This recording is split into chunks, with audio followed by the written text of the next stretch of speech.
Yo guys, ketemu lagi sama gue Audi Ramantia di channel Audibal, Audi diskusi bola abal-abal. Oke, kita langsung aja bahas bacot taktik episode kali ini ngebahas soal Liverpool lawan Manchester City. Liverpool 2, Manchester City 0. Manchester City kalah di 4 laga beruntun Premier League, tapi in total 6 kekalahan di semua kompetisi secara beruntun.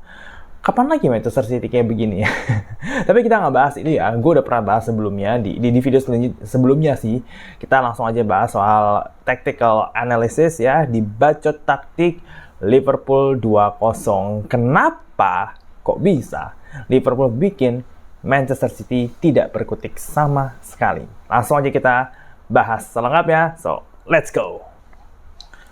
Oke, ini dia untuk tactical boardnya. Di line up ini udah gue sesuaiin ya. Jadi di Liverpool itu sama Manchester City pakai 4-2-3-1 di atas kertasnya sih begitu ya.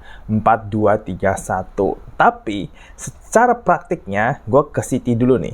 Secara praktiknya Manchester City tuh main jadi 4-2-4 ya, jadi sejajar semua begini ya. Intinya 4-2-4. Pas lagi nyerang seperti inilah Manchester City.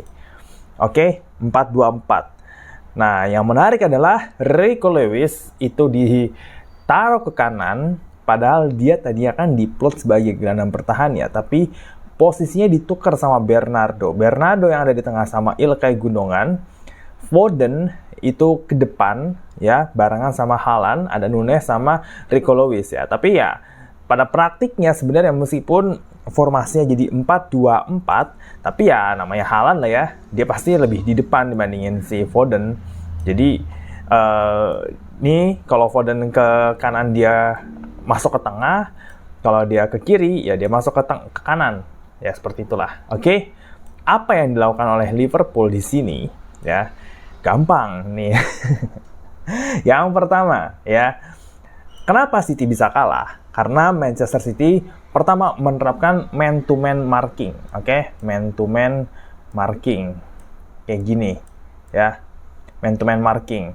Nah, tapi masalahnya ketika Manchester City ini pemain-pemain depannya terlalu naik ke atas, dua gelandang ini ditinggalin berdua di sini. Nah, pengaruh nggak ada Rodri di sini adalah pertama, dari segi kecepatan dua orang ini kalah, ya kalah. Maka dari itu Liverpool memanfaatkan tiga gelandangnya untuk mengekspos dua gelandang bertahan ya Manchester City, Bernardo dan juga Gundogan. Nah, Bernardo itu kan pada dasarnya bukan DM ataupun center midfield. Dia tuh lebih attacking ya. Dia bahkan lebih ke gelandang serang sayap kanan. Sedangkan Gundogan itu udah lebih sering main sebagai gelandang serang. Dia udah lama nggak main sebagai nomor 6. Nah, alhasil bagaimana? Ya Gravenberch yang lagi dalam performa terbaik. Kemudian ada Szoboszlai juga yang kebetulan hari ini main bagus ya, kali ini main bagus. Terus ada juga McAllister ya, yang siap nerima bola terus ngumpan ke depan. Ya, ini yang jadi bikin Manchester City itu nggak berkutik. 4 orang di depan ini nggak dapat supply bola yang bagus dari tengah. Gerasak gerusuk, mungkin bolanya nyampe ke mereka tapi tidak dengan cara yang baik. Akhirnya gerasak gerusuk lebih sering ditekan sama pemain Liverpool dan akhirnya kerebut bola. Itu satu, kenapa Manchester City bisa gak berkutik lawan Liverpool. Yang kedua adalah karena mereka berempat ini naik terlalu tinggi, sehingga sisi sayapnya Manchester City kanan kiri bolong ya. Ada dua hal kenapa bolong nih. Pertama, jarak antara Ake dan Nunes terlalu jauh. Oke, ini dua ini terlalu jauh, sedangkan Salah itu kalau dikasih space bakal bahaya banget. Nah, sedangkan Kyle Walker itu kalah lomba lari. Kita udah lihat ya waktu Man City kalah sama Tottenham, Kyle Walker ini kalah lomba lari sama Timo Werner. Begitu juga sama Gakpo yang kecepatannya lebih cepat, lebih fresh, lebih muda, fisiknya juga lebih kuat. Walker ini kalah. Jadi kalau harus ngejar Gakpo atau nutup ruang, turun cepet, itu susah. Karena Walker juga naik ke atas nih, ya kan? Kalau lagi nyerang. So, ada space yang bisa diekspos dari sayap kiri ini.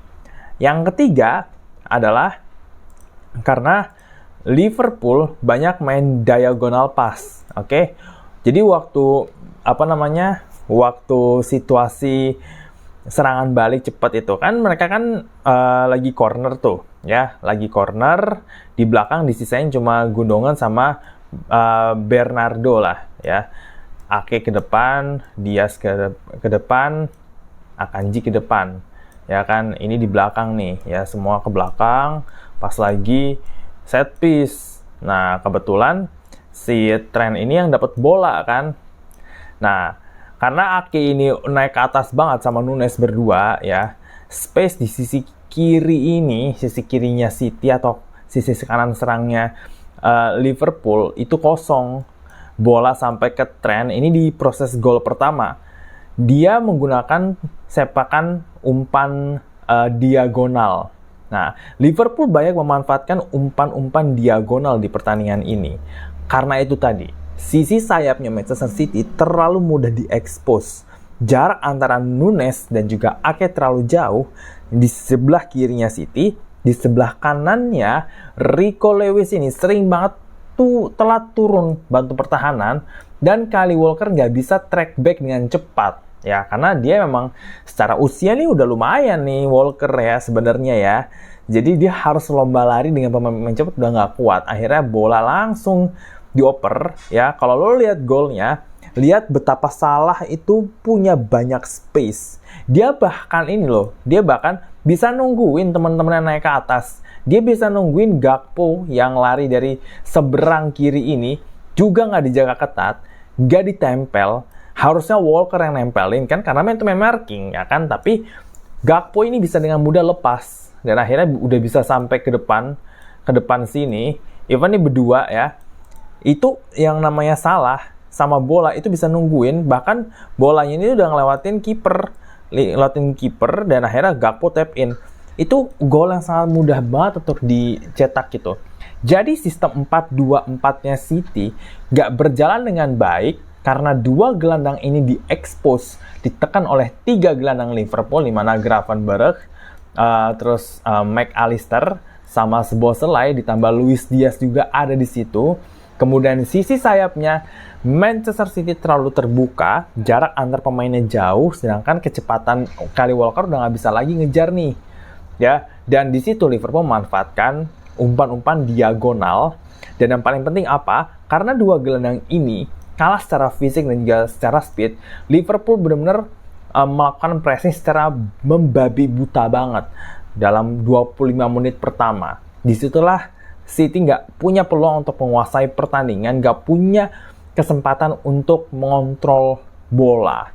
Ya, space yang mereka punya terlalu kecil. Kita lihat di statistik pertandingannya, oke? Di statistik pertandingan ini gue ambil dari FotMob.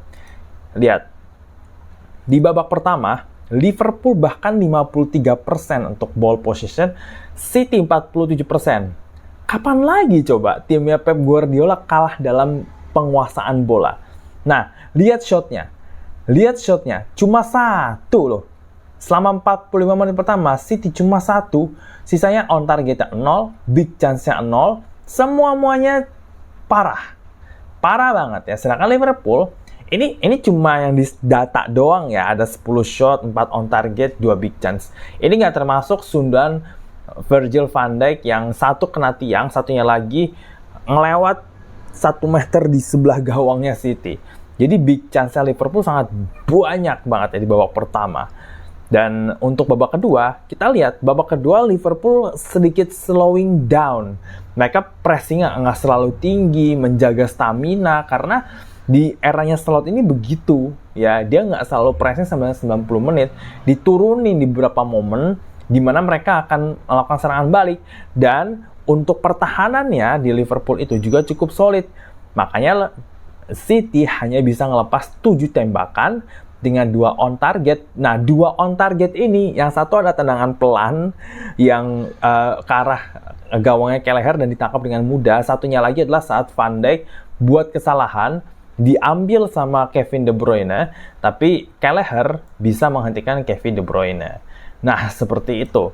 Jadi di babak kedua Liverpool lebih nggak ngegas lah ya, dia lebih bertahan di area dan melakukan sedikit pressing tapi nutup ruang sehingga City nggak punya waktu untuk menguasai bola dan melakukan kreativitas.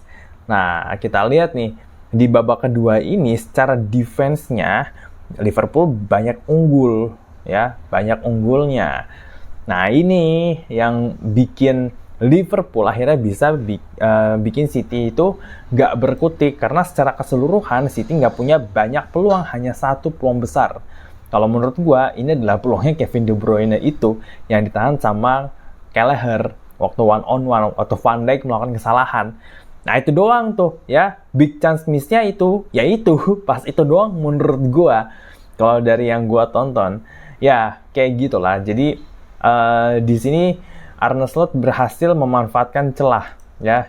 Dia memanfaatkan celah yang ada di lini pertahanannya Manchester City dengan jauhnya jarak Ake dan juga Matheus Nunes, sehingga sisi sayap kirinya City atau kanannya Liverpool itu ada space yang bisa dimanfaatkan sama Mohamed Salah yang cepat. Sedangkan untuk yang sisi kanannya, Rico Lewis sering telat turun bantu pertahanan. Kyle Walker udah nggak kuat lomba lari, ya. Jadi mereka kalau harus menghadapi kecepatan dari Luis Diaz ataupun Gakpo, itu kan kesulitan luar biasa tuh, ya. Kyle Walker seperti itu, ya. Untuk analisis kali ini, gimana menurut lo? Setuju atau enggak? Langsung aja tulis di kolom komentar. Jangan lupa untuk like video ini, subscribe channel Audible biar bisa dapetin banyak lagi nih update video baru. Jangan lupa ya, nyalain loncengnya biar dapat notifikasi saat upload video baru. Dan jangan lupa untuk visit IDN Times page-nya gua. Situ semua artikel bola ada, mulai dari profil pemain, fakta-fakta unik, rekor, ya, dan tactical analysis juga ada di situ. Langsung aja klik link yang ada di deskripsi untuk masuk ke page-nya IDN Times gua. Dan kita ketemu lagi di episode selanjutnya. Gue Dada Mantio. Ciao, ciao.